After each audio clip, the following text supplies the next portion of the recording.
জাতীয় পার্টি সহ ১৪ দলের প্রার্থীদের মনোনয়নপত্র বাতিলের দাবিতে ইসি অভিমুখে জুলাই ঐক্যের মার্চ। পুলিশের বাধা, অশুভ চিন্তার অভিযোগ জাপা মহাসচিবের। যতক্ষণ পর্যন্ত হাইকোর্টের হিতের রায় না আসবে ততক্ষণ পর্যন্ত জাতীয় পার্টি ১৪ দল লীগের স্বতন্ত্র ক্যান্ডিডেট প্রত্যেকের মনোনয়ন স্থগিত ঘোষণা করতে হবে। তো এটা আমি মনে করি এক ধরনের অশুভ চিন্তা, অশুভ শক্তির। জাতীয় পার্টির নিবন্ধিত দল, জাতীয় পার্টি কোনো ব্যান্ড দল না।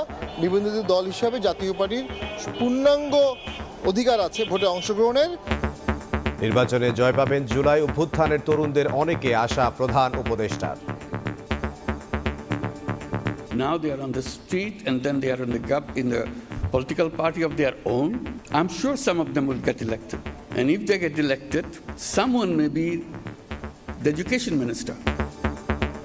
নির্বাচন সামনে রেখে বেড়েছে বিদেশি কূটনীতিকদের দৌড়ঝাঁপ। বিভিন্ন দলের সঙ্গে যোগাযোগ বাড়ানোর চেষ্টা। সুষ্ঠু ভোট আয়োজনে জার্মানির সহযোগিতা চায় জামাত। এলপিজির দাম না কমলে রেস্তোরাঁ বন্ধের হুঁশিয়ারি মালিক সমিতির। সংকট সমাধানে কাজ করছে সরকার, জানালেন অর্থ উপদেষ্টা। নেওয়া হচ্ছে দীর্ঘমেয়াদী পরিকল্পনা। চুয়াডাঙ্গায় সেনাবাহিনীর হেফাজতে পৌর বিএনপি নেতা ডাবলুর মৃত্যু। ফার্মেসি থেকে তুলে নিয়ে মারধরের অভিযোগ নেতাকর্মীদের। হার্ট অ্যাটাকে মৃত্যু বলছেন জেলা প্রশাসক।